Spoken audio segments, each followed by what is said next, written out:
Now at 5 and streaming on crossroadstoday.com, missing for 7 years. The young mother who vanished and the family's fight for justice.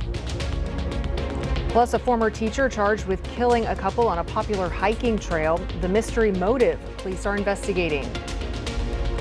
And Trump's latest tariff moves spark price concerns, what it means for your morning coffee, and more.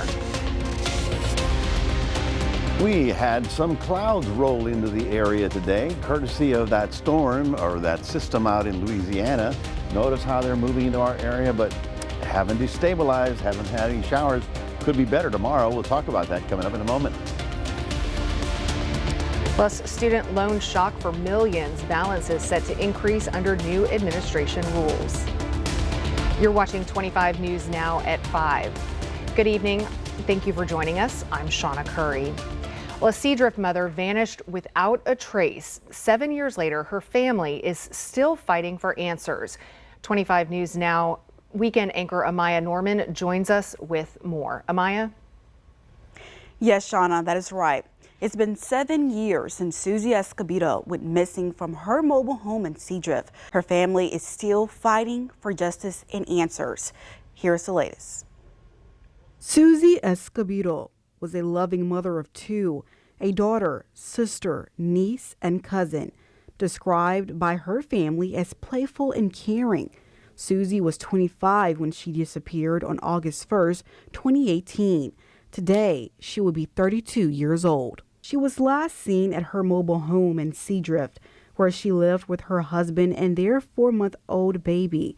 On the day she disappeared, Susie exchanged text messages with a few relatives, but all communication stopped after 1 p.m. Her husband returned home for work around 7 p.m. to find their infant daughter alone. Susie's personal belongings were left behind. Her family reported her missing that same day. Her family expresses she wouldn't just leave her baby behind. Later, it was reported that Susie was last seen at Bayside Express, a local convenience store. Her loved ones say they didn't feel enough was being done by the Calhoun County Sheriff's Office, so her uncle, Jose Vallejo, launched his own investigation, interviewing neighbors and witnesses. Frustrated by what they called a lack of communication from law enforcement, Susie's family sought help from the League of United Latin American Citizens. We reached out to Calhoun County Sheriff's Office. They tell us there's no new updates on Susie's case at this time, but her family refuses to give up. 7 years later, her loved ones continue to hold on to hope, hoping for answers and praying for justice. It's been 7 long years of heartbreak and unanswered questions for Susie's family. But through every passing anniversary, their message remained the same. They won't stop searching until they find out what happened to her. And if you have any information of this missing person that could help this case, contact the Calhoun County Sheriff's Office. Every tip leads closer to the answer. Back to you, Shauna.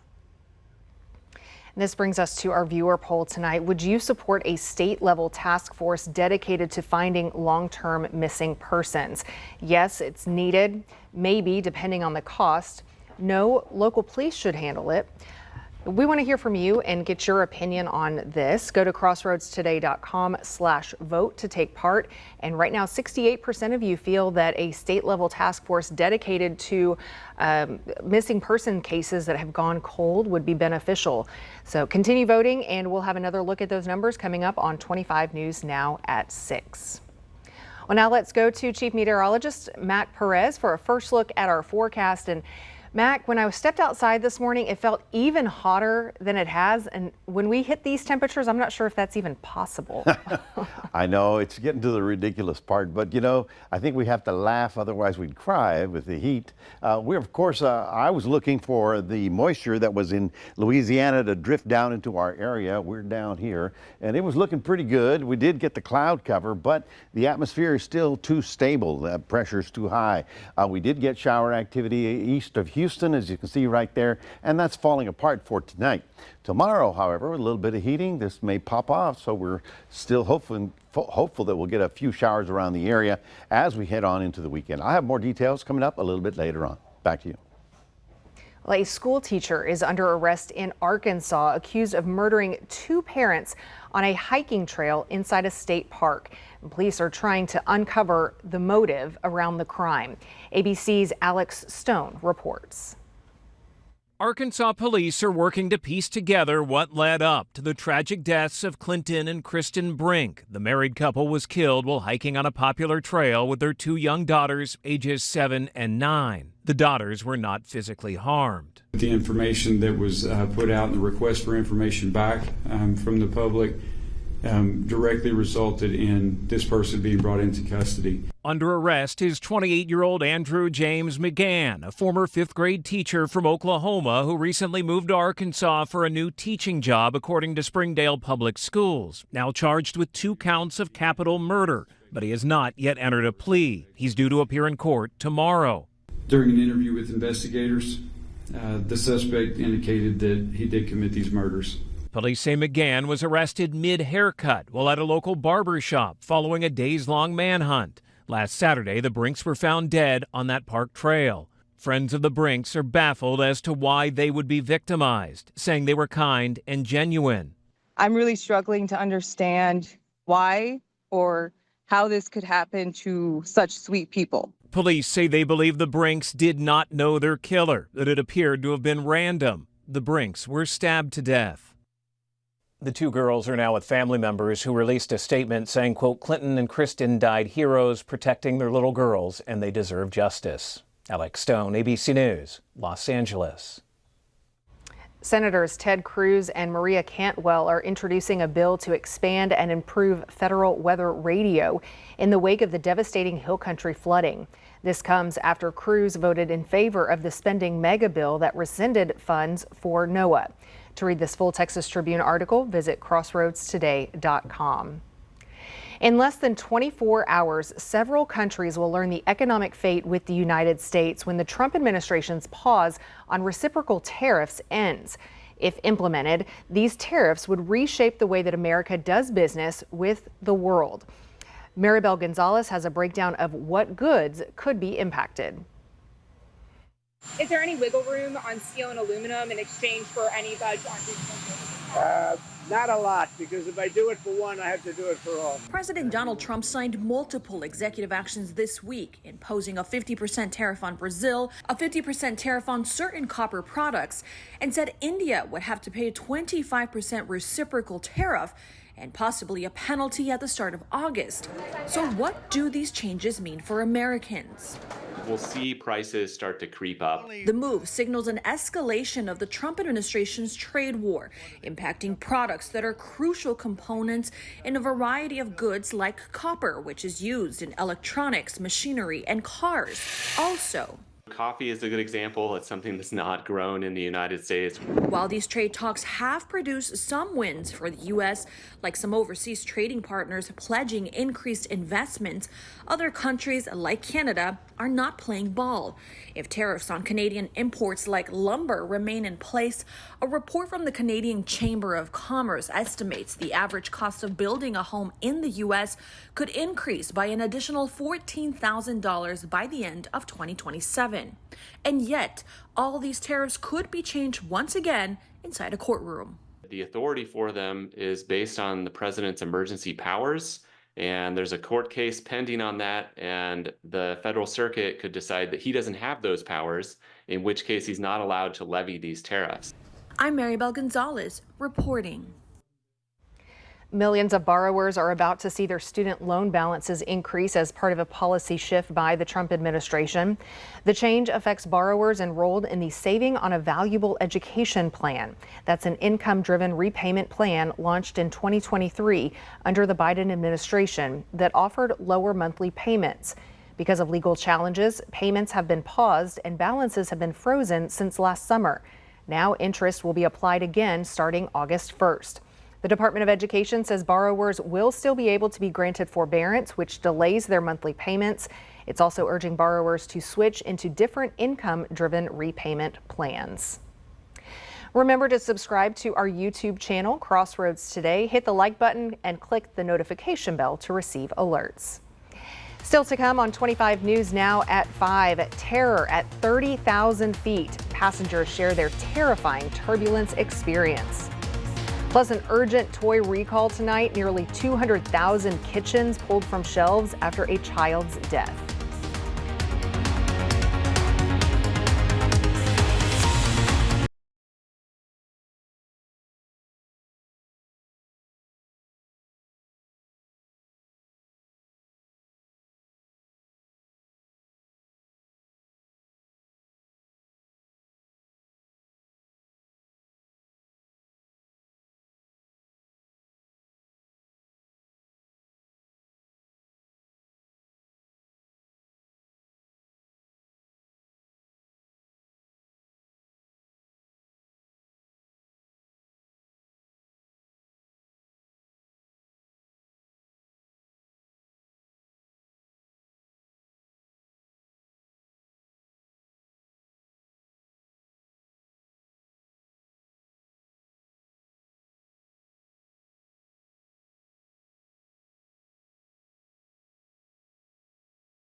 Severe turbulence hit a Delta flight from Salt Lake City to Amsterdam on Wednesday, tossing service carts and unbuckled passengers into the air and forcing an emergency landing in Minneapolis.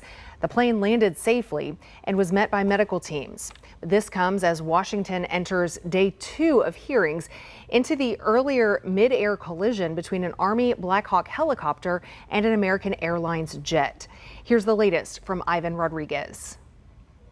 Just as dinner service began on Delta Flight 56 from Salt Lake City to Amsterdam, we hit the craziest turbulence I've ever seen in my life. Another passenger on the plane says people who didn't have their seatbelts on were at most risk. Everyone that didn't have, they hit the ceiling and then they fell to the ground. And the carts also hit the ceiling and fell to the ground, and people were injured. The plane made an emergency landing in Minneapolis. 25 people on board were taken to local hospitals, and the airline says the majority have been released. The Federal Aviation Administration and the National Transportation Safety Board will investigate the incident. Meanwhile, in the nation's capital, the NTSB continued questioning witnesses regarding January's deadly mid-air collision in D.C. between an American Airlines regional jet and an Army Black Hawk helicopter. Our objective today is to thoroughly understand crew dynamics and air traffic control and operations. NTSB Chair Jennifer Homendy growing frustrated with some of the answers given by representatives of the FAA and Army after 10 hours of testimony Wednesday. The hearing's revelations included that Army helicopters would regularly fly below aircraft that were descending to land at Reagan National Airport. Why did it take 67 lives to be lost and families who are just destroyed forever to understand what was occurring? A determination of what caused the crash will come in January. In Atlanta, I'm Ivan Rodriguez. Nearly 200,000 toy kitchens are being recalled over a strangulation risk. One child has died after getting clothing caught on accessory hooks meant for pots and pans. The recall affects the KidCraft Farm to Table Play Kitchen, sold online through Amazon, Walmart, and KidCraft from 2018 through this July. Parents should stop using the kitchen, remove the hooks, and contact Backyard Kids for free replacements. And more than 300,000 step stools are being recalled for fall and injury hazards. Durrell Home Furnishings is recalling its Costco two-step kitchen steppers that were sold at major retailers nationwide. The problem is with the safety bar that attaches to the back of the step stool. The company has received 34 reports of the safety bar detaching or breaking, which has led to 2 head injuries. If you have one of the steppers, stop using it and contact the manufacturer for a free repair kit. Well, the school year is almost here, and returning to the classroom often means exposure to more germs. That can be especially hard for the millions of U.S. children who have asthma. In today's Health Minute, Mandy Gaither has more on how to keep asthma sufferers safe as we inch closer to the fall season. It's time to get back to the classroom, but for students who suffer from asthma, a new school year can be challenging in more ways than one. We call fall peak season. Dr. Juanita Mora with the American Lung Association says there are two reasons asthma flare-ups can be triggered this time of year. Allergens are starting to come out, and we're heading toward viral season. The classroom can be an easy place for those germs to spread, but Mora says there are 5 ways to keep asthma sufferers safe. Number 1 is having an asthma action plan, so that if their asthma starts acting up, then teachers or parents and kids know exactly what to do. Next, if the student has a rescue inhaler in school, she says parents need to make sure their child knows how to use it in case of an asthma attack. 3, take controller medications every day. And 4, know their triggers. So if their triggers are temperature change, or their trigger is ragweed pollen or fall allergies, or if their trigger is a cold, that they have a plan with their doctor on what to do throughout the season. Finally, Mora says as viral season approaches, make sure students are vaccinated from the viruses that can be especially dangerous to them, including flu, COVID-19, and RSV if they're eligible. Because these are the 3 major viruses that will affect. And let's remember that last season, we had the most pediatric deaths from flu that we've seen in the last 25 years. So we don't want to repeat that. For Health Minute, I'm Mandy Gaither. The American Lung Association is also kicking off a back-to-school asthma awareness campaign. For more information, including helpful tips for families dealing with asthma, you can visit their website. Well, good afternoon, everyone. Another warm day, but there were some clouds that rolled in. Are we going to get any rain out of this? Well, there's hope. There's a little bit of hope. Right now, we're at 94 degrees. Our high today managed to get up to 95 because the cloud cover actually helped us with the temperature. Now, the chances for showers actually will be better tomorrow. And what about the weekend? Well, we'll be talking about that coming up in a moment.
So I don't know if you noticed it, but we were about 6 degrees cooler today than we were yesterday.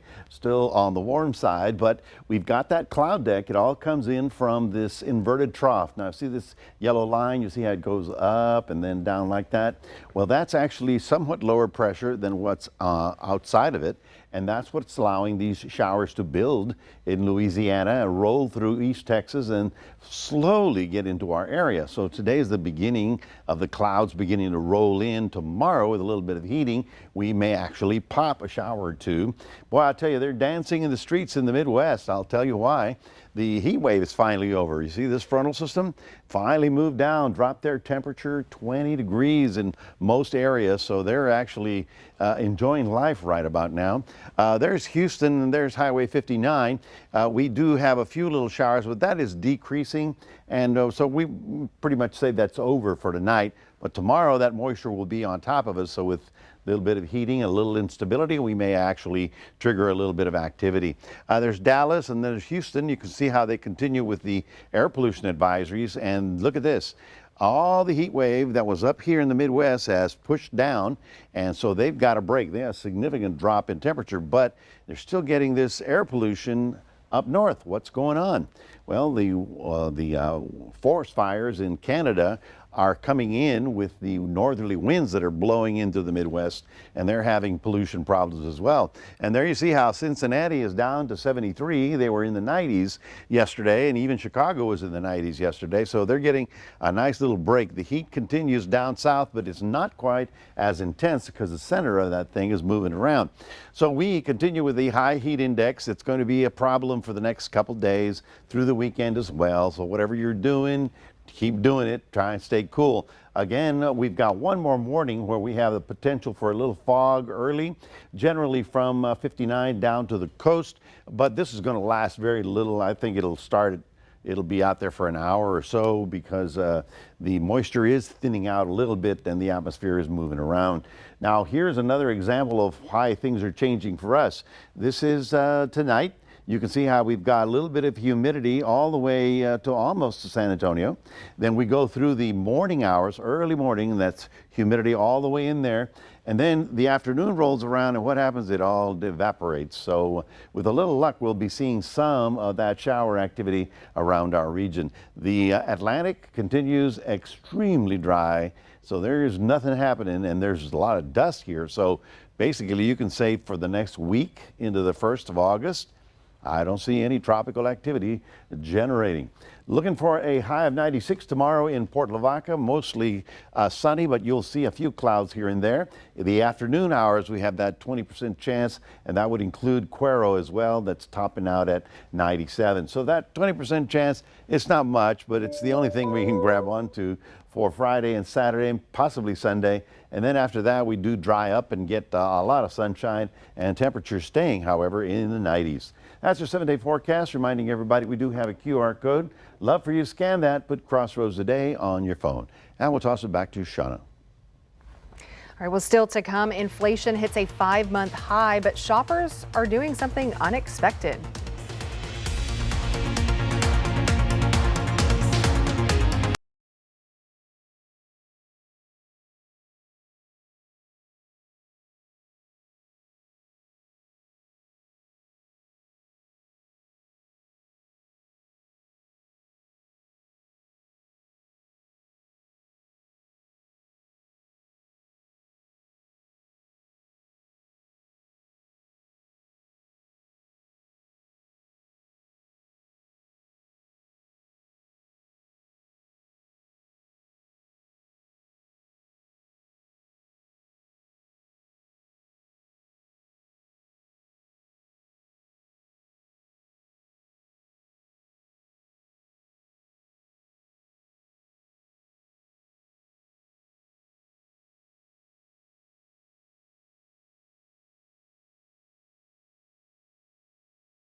Stocks gave up early gains and closed lower on Wall Street, led by drops in healthcare companies. The Dow down 330 points, the S&P 500 slid 24 points, and the Nasdaq dropped 7 points. Oil is also down 64 cents to $69.40 per barrel. President Trump says he's extending current tariffs on Mexican goods, keeping the 25% rate in place for now. He's hitting pause on higher tariffs that were set to kick in on Friday. Goods that meet the U.S.-Mexico-Canada trade deal terms will not be taxed, but others will. Trump plans to negotiate a new deal with Mexico over the next 90 days. Meanwhile, Canadian goods are still under similar tariffs and could face a hike of 35% if no deal is reached soon. Many Americans are still opening their wallets despite tariff-based price hikes. Consumer spending increased 0.3% in June compared to May. The Personal Consumption Expenditures Price Index, which is how the Federal Reserve gauges its 2% target rate for inflation, also rose 0.3%. That lifted the yearly rate to 2.6%, a high not seen since February. The $4 trillion club on Wall Street is pretty exclusive until now. It's only had one member. But in after-hours trading Wednesday, Microsoft achieved a market capitalization of $4 trillion. That puts it just behind Nvidia as the second most valuable company in America. The jump comes after MS reported 18% revenue growth Wednesday. Like Nvidia, Microsoft is heavily involved in artificial intelligence, but it was the company's Azure cloud computing business that fueled most of its recent growth. That sector boomed 34% over last year for Microsoft. Well, coming up, a remarkable rescue story unfolds as an endangered sea turtle gets a second chance at motherhood in the wild.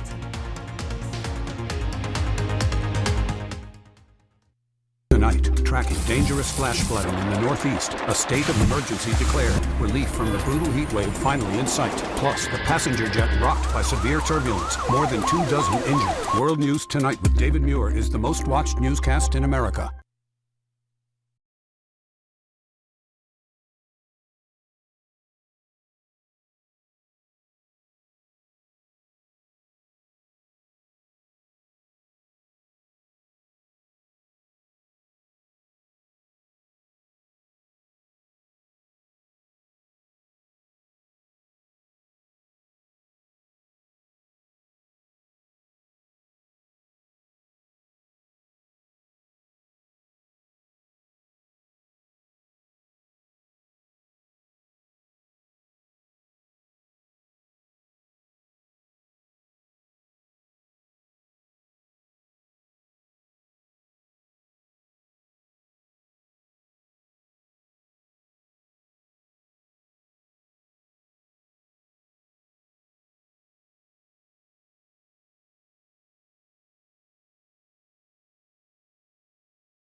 Of people on Juno Beach in Florida gathered to witness something extraordinary, the release of an endangered loggerhead sea turtle named Pennywise. The 300-pound adult turtle arrived at Loggerhead Marine Life Center in May after being found stranded off of Port St. Lucie with significant injuries from a boat strike. But what makes this release special, Pennywise is pregnant and carrying eggs. So staff hope that she'll find a beach to nest somewhere along Florida's coast. Loggerheads can actually travel thousands of miles, and they return to the same beach where they hatched to lay their own eggs, which I've always thought that was so incredible about sea turtles. Like, how do they know it's the same beach, the same location? When they put the babies out, the babies look and they get an imprint. Yes. And they know that 30, 40 years later, they'll come back to that beach to lay It's eggs. incredible. Yeah, it's just one of those things in nature. Yeah. That's amazing. And, you know, And they're endangered, so that's great that, you know, she'll be having some little baby turtles having and baby turtles, and they'll swim off. And, and they'll come back. Yes. They'll return. Well, folks, for us, we got the clouds today. Hopefully tomorrow we'll pop a few little showers, but that's about all we can hope for. Otherwise, we'll still be staying in the 99-degree range, and it's just hot all the way through next week. The Atlantic is very quiet. You can say that for 7 to 10 days, there's not going to be any tropical activity out there because of the dust that's still there. all right. We don't see any triple-digit temperatures there, though. Well, I'm being gracious here. I'm putting 99, you know. Trying to look at the silver lining, That's you know? what I'm doing. I'm being optimistic here. Yes, but it's still going to be hot. But so it'll be warm, yeah. Stay hydrated and try to get out early morning, late evening. The best time. Evenings are actually fairly comfortable. Yeah, just about sundown. That's about 8:30. Yeah. All right. Well, thanks for joining us. World News is next, and we'll see you back here for 25 News Now at 6.